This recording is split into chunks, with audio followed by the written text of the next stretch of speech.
আপনাকে কিভাবে সাহায্য করতে পারি? আমি একটা এতিমখানার দায়িত্ব নিয়ে আসি, দেখাশোনা করি। একটা বিদেশি সংস্থা থেকে বাচ্চাদের জন্য 20 লক্ষ টাকা আসার কথা ছিল। শামসু সাহেব ছিল সেই টাকার বাহক। উনি আমার হাতে মাত্র 20,000 টাকা তুলে দিয়ে বললেন আর নাকি টাকা আসেনি। আপনি কোনো চিন্তা করবেন না চাচা, ওনাকে বাড়িতে পৌঁছায় দাও, ওনার এতিমখানার টাকা সময় মতো বাড়িতে পৌঁছায় যাবে। মালগুলি তো সাপ্লাই দিয়েছিস, বাকি মালগুলি সাপ্লাই দিতে হবে। কিরে ভাই, কার পারমিশন লয়ে তুই ভিতরে ঢুকলি? এখানে তোর কি কাজ? কাজটা খুব ছোট শামসু সাহেব, কিন্তু আপনার জন্য একটু কঠিন হইতে পারে। মানে তুই কি বলতে চাস? হ্যাপি হোমস অরফানেজ, বিদেশ থেকে বাচ্চাদের জন্য 20 লাখ টাকা আসছিল। অরফানেজের ম্যানেজারকে 20,000 টাকা দেওয়ার পর বাকি টাকা আপনার কাছেই রেখে দিলেন। তুই টাকা ফেরত নিতে এসেছিস? তুই কে? তোকে আমি কৈফিয়ত দিব কেন? একটা জং ধরা ভাঙাচোরা গাড়ি আর 4-5টা ছেলে নিয়ে এসে লোহ গড়া গ্যাংস্টার সাজতে চাস না? এতিমখানার ম্যানেজার অর্থাৎ গনি মিয়া আমার কাছে আসছিল সাহায্যের জন্য, তাই আমার অনুরোধ থাকবে তার কাছে গিয়ে ক্ষমা চাইবেন আর এতিমখানার বাকি 19,80,000 টাকা ফেরত দিয়ে দিবেন।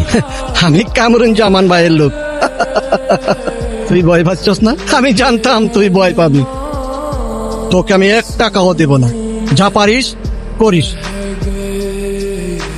এরা সবাই লোহাগড়ের মেকানিক, মারতে মারতে লোহা পর্যন্ত সোজা করে ফেলে। আপনি আর কি জিনিস? ওই 20 লাখ টাকা 120 বাচ্চার 6 মাসের খাবার এত সহজে খায় ফেলবেন?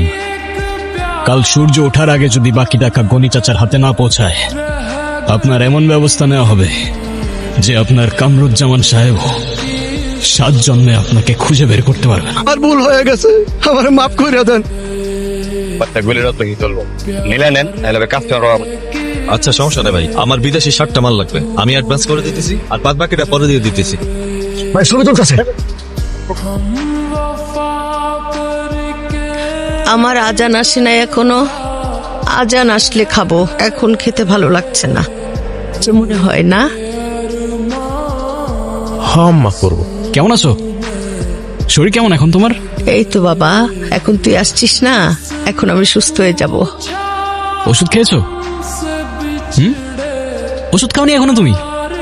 আলী, তুই এখনো মাকে ওষুধ দিসনি? মানে আমি একটা দিন না থাকলেই অনিয়ম করবি?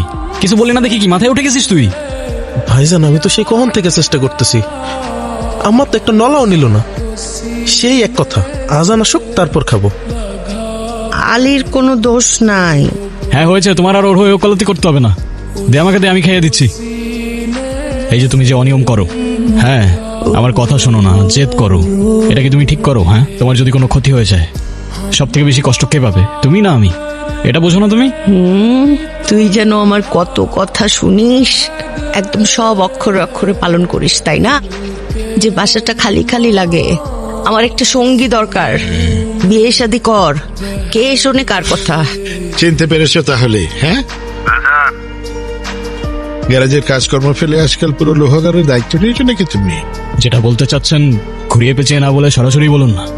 আচ্ছা ঠিক আছে, সরাসরি বলছি। শ্যামসু আমার নিজের লোক। টাকা নিয়েও কি করেছে না করেছে সেটা দেখার দায়িত্ব ছিল আমার। কিন্তু তুমি মাঝখান থেকে ঢুকে পড়ে আমার লোকের গায়ে হাত তুলেছ, তার মানে তুমি আমার গায়ে হাত দিয়েছ। মেকানিক হয়ে এই দুঃসাহস তুমি দেখালে কি করে? সাহস তো আর বাজারে কিনতে পাওয়া যায় না কামরুজ্জামান সাহেব, ওটা বুকের ভেতরে নিয়ে জন্মাতে হয়। এমন দীর্ঘদিনের কর্মী আপনার। এতিমের টাকা মেরে খেতে হয়, টাকা পয়সা দেন না নাকি? কি হয়েছে? কেউ না মা, কোনো ঝামেলা না তো বাবা? কিচ্ছু হয়নি মা, তুমি চিন্তা করো না। এগুলো নিয়ে যদি আমরা প্রপার একটা নিউজ করতে পারি, এসব ইনফরমেশন নিয়ে আই থিঙ্ক আমাদের জন্য অনেক লাভবান হবে। দেখেন স্যার, পুরো অরিজিনাল স্যার। স্যার এটা দেখেন। সায়রা, জি তুমি আগে আমাকে এটা বলো, আমি তোমাকে কল করেছি, এই শহরটা কি নেটওয়ার্কের বাইরে চলে গেছে নাকি তুমি নিজেকে ব্রিটিশ রাজকুমারী ভাবা শুরু করেছো? তুমি বসের কল রিসিভ করতে পারো নাই? স্যার, আপনি জাস্ট আমাকে একবারই কল করেছেন, আর এমন সময় কল করেছেন তখন আমার লাইফ রিস্কে ছিল স্যার, একটুর জন্য আমি বেঁচে গিয়েছি। ওফ সায়রা, রিস্ক সবাই নাই। বাজারে যে রিক্সাওয়ালা জামের মধ্যে ঢুকে পড়ে সেও রিস্ক নিয়ে ঢুকে। তুমি রিস্ক নিয়ে আমার জন্য কি করলে? তুমি আমাকে কি দিয়েছো? কয়েকটা ধুলোমাখা পিস্তলের ছবি আর জাস্ট কয়েকটা অপরিচিত চেহারা। স্যার আপনি এটাকে জাস্ট বলছেন? স্যার লোহাগড়ের বাজারে নির্বাচনী সভাকে ঘিরে দেশে বিদেশে অস্ত্র ঢুকছে স্যার। ওফ সায়রা, এসব দেশি বিদেশি অস্ত্র দিয়ে আমি কি মুড়িঘণ্ট বানিয়ে খাবো? এসব অপরিচিত ছেলেকে কে চিনে? ওদের কোনো ফেস ভ্যালু আছে? স্যার অপরাধী তো অপরাধী। সায়রা, তুমি যে কোন যুগে আছো? এখনকার সময়ে ফিল্ম স্টারদের চেয়ে বড় গ্যাংস্টারদের ফ্যান ফলোয়িং অনেক বেশি। অথবা তুমি যদি আমাকে লোহাগড়ার ওই ছেলেটা আজান, ওর কোনো ছবি নিয়ে আসতে পারতে, তাহলে আমার টিভিতে আগুন ধরে যেত। আর তুমি কি আনলে? কয়েকটা পোলাপাইনের খেলনা বন্দুকের ছবি। লিডার আপনার সাথে জরুরি বিষয় নিয়ে কথা বলবে, আশা করি সময় মতো পৌঁছে যাবেন। চা না কফি? নাথিং। তো বলুন আমাকে কেন ডেকেছেন? আপনি তো এই শহরে ক্রাইম এবং ক্রিমিনাল খুঁজে বেড়াচ্ছেন, তাই না? আপনার এই যে ইনভেস্টিগেটিভ জার্নালিজম, এই সাহসকে আমি স্যালুট করি। কিন্তু এইসব ছোটখাটো চোর ছেচোর ধরে কি বড় খবর পাওয়া যাবে? কামরুজ্জামান সাহেব, আমি সত্যের পথে কাজ করি। সত্য বড় হোক কিংবা ছোট, সেটা প্রকাশ করাই আমার কাজ। কিন্তু আপনি আমাকে বলুন, এই ছবির লোকটাকে? ওর নাম আজান, নামে মেকানিক। কিন্তু এই মেকানিক নামের আড়ালে ওই এই শহরের সবচেয়ে বড় মাফিয়া। লোহাগড় আয়রন ওয়ার্কশপ নামে ওর একটা ওয়ার্কশপ আছে। এই ওয়ার্কশপ নামের আড়ালে ও সবকিছু করে। সবাই সবকিছু জানে, কিন্তু কেউ কিছু বলে না। আচ্ছা, আপনার যা সাহায্য লাগে আমি করব। টাকা পয়সা, ইনফরমেশন, সিকিউরিটি সবকিছু আমার লোকজন আপনাকে পৌঁছে দেবে। আপনি শুধু প্রমাণ বের করুন আর মুখোশটা খুলে দিন। স্যার আমি কারো পক্ষ হয়ে কাজ করি না। তবে আপনার অভিযোগ যদি সত্যি হয়, তাহলে আপনাকে কথা দিচ্ছি, এই লোহাগড়ের মানুষ এই মাফিয়ার আসল চেহারা দেখবে। কথা দিচ্ছি।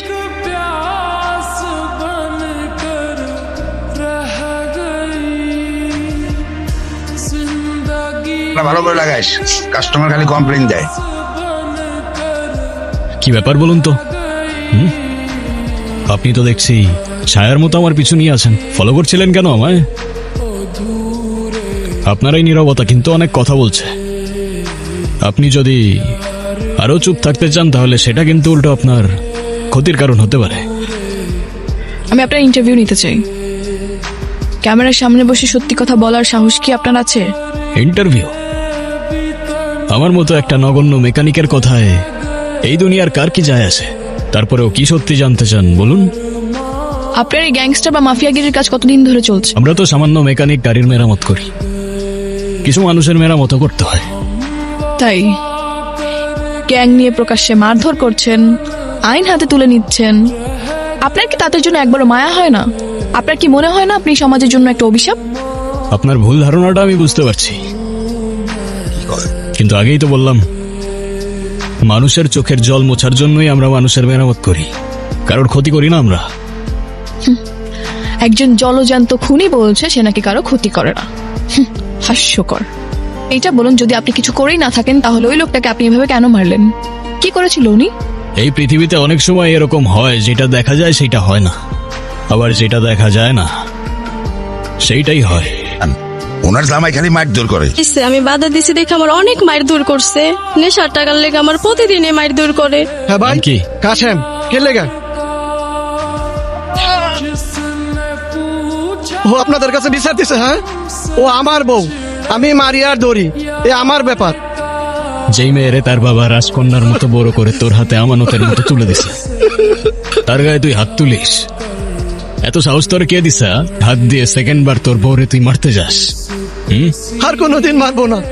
জানেন তো, সাংবাদিকতা এরকম অনেক অপরাধী দেখেছি যারা নিজেদেরকে হিরো মনে করে, আর এরকম এক একটা মন গড়া জাস্টিফিকেশন দেয়।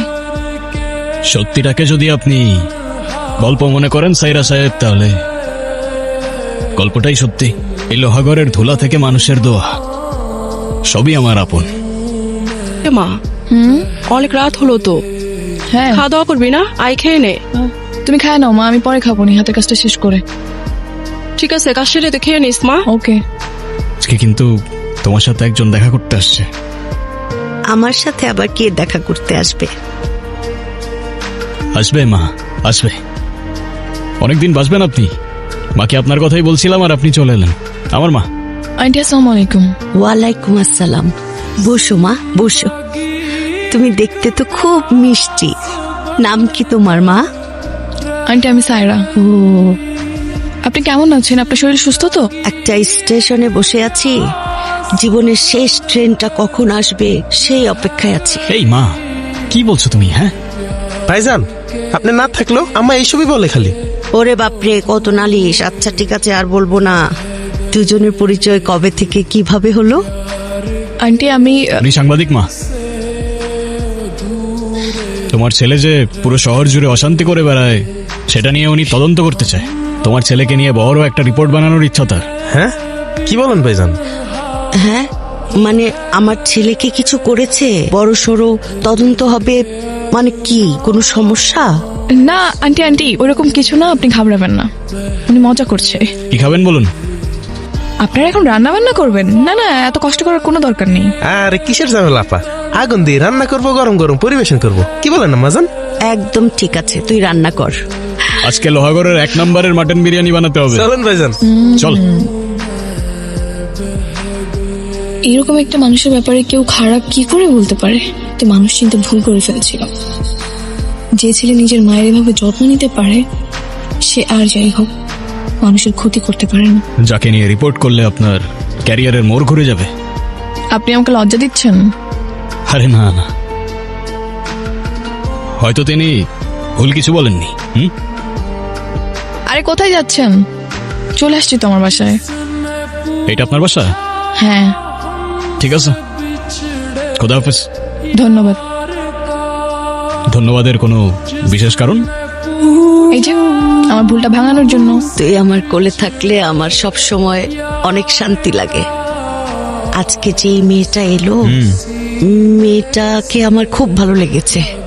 মনে হয়েছে মেয়েটা খুব লক্ষ্মী মানুষ। তোর যদি কোনো আপত্তি না থাকে তাহলে মেয়েটার সাথে তোর বিয়ের কথাবার্তা আগাই। আরে মা, কি বলো? ওর সাথে তো পরিচয়ই কয়েকদিন হলো। এরকম কিছু না মা। বাজার কমিটি সাদা বন্ধ করে দিয়েছিল, একটা গাড়িও নড়তে দিচ্ছে না। আজানের লোকেরা বলছে এসব নাকি লোহাগড়ার মানুষের, কোনো নেতার বাপের না। আর তোমার রাতের ঘুম হারাম করলো কে? আজান, আজান, আজান, আজান। আরে আরে, লোহাগড়ের মানুষকে একটা নামে মুখস্থ করে রেখেছে, আজান আজান আজান। তো জানে না এই কামরুজ্জামান কাউকে জমি দেয় না। ও ভাইজান, হ্যাঁ, বেলা তো অনেক হইল। আপনার পেট কি লোহার তৈরি নাকি? ক্ষুধা লাগে না আপনার? পরমা আনছি, চলেন হাতটা ধুয়ে আসেন, খায় নেন। আচ্ছা তুই ভেতরে যা, আমি গাড়িটা দেখে আসতেছি। আচ্ছা ঠিক আছে। এই ধুলো বালি মাখা গ্যারেজে তোমাকে দেখে আমার খুব মায়া লাগছে। আরে তোমার জায়গা তো এটা না, তোমার জায়গা অনেক অনেক উপরে। এই ধুলোবালি মাখা গ্যারেজেই তো আমার রুজি। তা আমার গ্যারেজে পা রাখার কোনো বিশেষ কারণ? কারণ তো একটা আছে। তোমার জন্য আমি একটা চমৎকার প্রস্তাব নিয়ে এসেছি। তুমি আমার হাতটা ধরো। শুধু গ্যারেজ কেন, এই পুরো শহরটা তোমার হাতের তালুতে থাকবে। তা আপনার ক্ষমতা আর জনতা আপনার হাতেই রাখুন না। হ্যাঁ, হঠাৎ আমাকে দিতে আসলেন কেন? চাপ ধরে কথা বলো। তুই জানিস তুই কার সামনে দাঁড়িয়ে কথা বলছিস? হ্যাঁ জানি জানি। এই লোহাগড়ের বাজারের সিন্ডিকেট, টলিতে গলিতে ড্রাগস আর গরিবের হাহাকার, এই সব কিছুর মূল কারিগরই তো আপনি। আপনাকে না চেনার কি আছে স্যার? আমি তোকে সম্মান দিতে এসেছিলাম, কিন্তু এখন বুঝলাম এই সম্মানের যোগ্য তুই না। আপনাকে তো আগেই বলেছিলাম, স্বার্থ ছাড়া আসবেন একদিন আমার গ্যারেজে, শুধু হাত না বুকও মেলাবো। কিন্তু বিনিময়ে যদি জুলুম করার সার্টিফিকেট চান, দুঃখিত। আফসোস, আপনি আসলেন ঠিকই, কিন্তু আপনার সেই স্বার্থ নিয়েই আসলেন। এই একটা গ্যারেজের মেকানিক আমার চোখে চোখ রেখে কথা বলে, আমার চোখের দিকে তাকিয়ে এই কামরুজ্জামানকে নিতে কথা শোনায়, বলে আমি নাকি রাজনীতি ফেরি করি। স্যার ক্ষমা করবেন স্যার। স্যার ও অবুঝ ছেলে স্যার, ও জানে না কার সঙ্গে তর্ক করছে। স্যার আমি ওসি সাহেবকে ফোন করে জানিয়ে দিয়েছি, ওসি সাহেব ব্যবস্থা নেবে, ওর গ্যারেজ সিলগালা করে দেবে এবং ওকে এমন কেসে আটকে চালান করে দেবে যে ওর দাম্ভিকতা সব মাটির সাথে মিশে যাবে। স্যার স্যার আমি এক্ষুনি ওর ব্যবস্থা নিচ্ছি। ওয়ালাইকুম আসসালাম। স্যার আমাকে ডাকার কোনো বিশেষ কারণ? কারণ তো অবশ্যই আছে, না ডেকে আর উপায় কি? বসুন। শুনেছি আপনি গ্যারেজে কাজ করার পাশাপাশি মানুষের সঙ্গে নাকি অনেক ঝামেলা জড়াচ্ছেন। আপনার জন্য মানুষের অনেক সমস্যা হচ্ছে। ঠিক কাদের সমস্যা হয় সেটা বললে বুঝতে একটু সুবিধা হতো স্যার।